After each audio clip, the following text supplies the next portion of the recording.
Abu Kilabah, sahabat Nabi radhiyallahu anhu. Abu Kilabah radhiyallahu anhu ini orang jarang tahu ke namanya, tapi dia punya kisah yang unik. Kisahnya begini.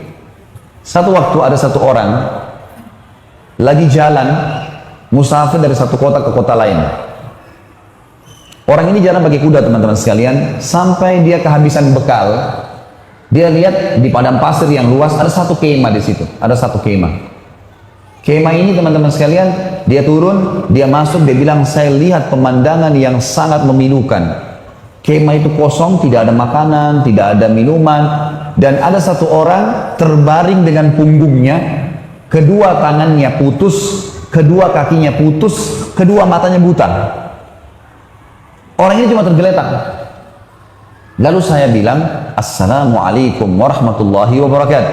Orang itu jawab, Waalaikumsalam warahmatullahi wabarakatuh. Lalu kemudian saya datang mendekati dia, dan saya lalu berkata pada dia, siapa anda ini? Dan apa ceritanya anda ada di padang pasir ini? Kata dia, saya salah satu hamba Allah. Kata orang yang sedang lumpuh dan matanya buta, saya salah satu hamba Allah. Gitu. Lalu ditanya kembali, kamu siapa? Dia bilang, saya musafir, sedang kebetulan lewat, butuh minuman dan makanan, kehabisan, gitu kan. Kata orang ini, kata orang ini, Alhamdulillah, segala puji bagi Allah yang menyempurnakan nikmatnya pada saya. Ini orang lumpuh yang bilang ini, tangannya putus, kakinya putus, matanya buta. Kata orang yang datang ini bilang, wahai Tuhan, apa yang membuat anda bersyukur kepada Allah? Apa yang anda syukurin? Nikmat apa yang sedang ada? Kemahnya kosong, nggak ada orang, nggak ada makanan, nggak ada minum, lumpuh semua. Maka dia bilang, diamlah wahai anak muda. Kamu tidak tahu kalau sebenarnya nikmat Allah sangat besar pada saya. Saya bisa mengucapin kalimat saja sudah menutupi semua kekurangan saya ini. Sebuah nikmat yang tidak terhingga. Alhamdulillah atas segala hal. Orang ini bilang, saya kagum dengan orang ini. Lalu saya bilang sama dia, baiklah, ada yang bisa saya bantu? Kata orang yang pendatang ini. Dia bilang, ada anak saya laki-laki satu-satunya, selalu nemanin saya di sini. Dia merawat saya, dia memberikan minum, dia memberikan makan, dia merawat saya lah. Sekarang sudah 3 hari nggak balik-balik. Coba kamu cari di sekitar kemah ini. Siapa tahu ada. Dan memang perlu kamu tahu di padang pasir ini yang hidup cuma saya sama anak saya. Nggak ada orang lain. Jadi kalau ada orang kamu lihat itu berarti anak saya. Kata dia, baiklah. Dia bilang, saya keluar. Nggak jauh dari kemah itu ada jenazah manusia yang lagi dikerumuni oleh singa. Lalu saya bilang, pasti ini anaknya, tapi sudah mati, lagi dicabit-cabitin dagingnya oleh singa. Lalu saya kembali, saya bingung gimana caranya menjelaskan kepada orang ini. Dia sendiri susah, hidupnya di padang pasir sendirian, lumpuh, dan anaknya dimakan singa. Lalu saya pun datang, lalu saya mengatakan, wahai saudaraku, kata orang ini, pendatang bilang sama orang yang lumpuh ini, wahai saudaraku, apakah anda mengetahui kisah Nabi Ayub? Kata orang itu, tentu saja. Apakah bisa anda ceritakan kepada saya sedikit tentang dia? Kata orang itu, Ayub alaihissalam, orang yang tidak bisa dinilai kesabarannya, orang yang dicoba sama Allah 20 tahun dengan penyakit, 20 tahun dengan mati semua anaknya 12 laki-laki, 20 tahun dengan penyakit kusta sehingga ditinggal oleh kaumnya, hartanya semuanya habis, 20 tahun miskin. Kata orang ini, yang anda ucapkan benar, dan saya berharap anda bisa menjadi bagian kecil dari Ayub, karena anak anda, Ayub kan 12 orang laki-lakinya mati, anda satu anak laki-laki anda ini sudah mati dimakan singa. Kata dia, saya mungkin berpikir orang ini akan menangis.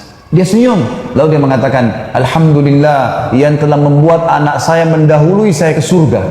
Kata orang ini, Alhamdulillah yang membuat anak saya, kata yang pendatang ini, kok bisa anda bilang begitu? Dia bilang, anak saya ini sangat bakti dengan saya. Menurut teori syariah, ya kalau bahasa sekarang, kalau dia bilang, menurut pemahaman agama yang jelas, yang saya yakini, kalau anak soleh, dia sholat, dia jaga ibadahnya sama Allah, bakti dengan orang tuanya, masuk surga. Anak saya begitu, saya yakin dia akan masuk surga. Baiklah. Kata orang pendatang ini, tiba-tiba saja orang yang lumpuh ini bilang, Asyhadu an la ilaha illallah wa anna Muhammad Rasulullah, meninggal dunia. Mati nih si lumpuh nih. Orang ini bilang, innalillahi wa inna ilaihi raji'un. Saya kehabisan bekal, kehabisan makanan, temu lagi orang seperti ini dan mati. Apa yang harus saya lakukan nih? Gitu kan.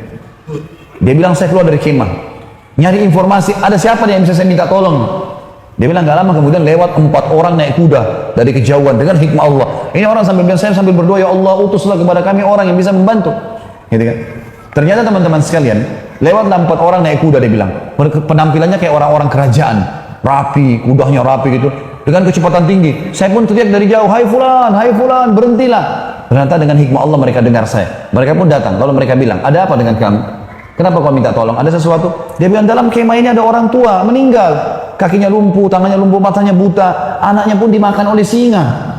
Kata mereka 4 orang ini, apa kamu bilang? Orang buta, orang lumpuh, mana dia? 4 orang ini seakan-akan memang tahu gitu, kenal. Turun dari kudanya, katanya ada dalam kemah, saya sudah tutup dengan kain, meninggal. Maka pada saat dibuka wajahnya, 4 orang ini teman-teman mencium-cium jenazahnya orang lumpuh ini, sambil menangis. Orang ini tambah tidak mengerti, kenapa kalian nangis? Siapa orang ini gitu? Kata 4 orang itu, kau nggak kenal siapa orang ini? Dia bilang tidak. Ini Abu Kilab al-Jurumi, ini sahabat Nabi. Satu-satunya sahabat Nabi masih hidup sekarang, ini orangnya. Dia sudah lama kami cari karena disuruh oleh raja untuk jadi hakim. Dia larikan diri karena tidak mau jadi hakim. Dia sampai tinggal di padang pasir. Dan ini orangnya, ini orang terkenal dengan kesolehannya, doanya mustajab. Gitu. Maka anak muda ini pun menangis sambil mengatakan, Alhamdulillah yang telah mempertemukan saya dengan orang soleh ini, sehingga saya bisa melihat salah satu sahabat Nabi SAW, dan akhirnya saya bisa belajar dari dia. Tapi pelajaran kita teman-teman, bagaimana Abu Kilabah dengan kenal Tuhannya, tahu kalau cobaan dunia hanya di dunia. Kalau ada orang lahir di muka bumi teman-teman, sebagai orang beriman harus yakin ini ya. Lahir, matanya buta, tangannya dua-dua putus, kakinya dua-dua putus pun, lumpuh total, lahir di muka bumi, ini hanya sifatnya duniawi. Pada saat dibangkitkan hari kiamat nanti, karena jasadnya akan dimakan oleh tanah, dibangkitkan hari kiamat, nggak ada lumpuh, nggak ada cacat, fisik baru. Kata Nabi SAW, semua manusia akan dibangkitkan pada hari kiamat, laki-lakinya seperti poster Adam, 60 siku ke langit, 27,5 meter, dan semua perempuan seperti ibunya Hawa, 40 siku ke langit, 17,5 meter. Gak ada lagi pendek-pendek, gak ada lagi orang yang ya cacat, semuanya sembuh. Dan subhanallah, sebagian dokter mengadakan penelitian juga, kalau ada orang kena kanker, kena tumor, penyakit yang parah, begitu meninggal, jenazahnya itu pernah dicek, diperiksa, hilang penyakit itu. Jadi hanya sifatnya duniawi, di jasadnya itu sudah tidak ada penyakit itu, hilang bersama dengan ruhnya keluar.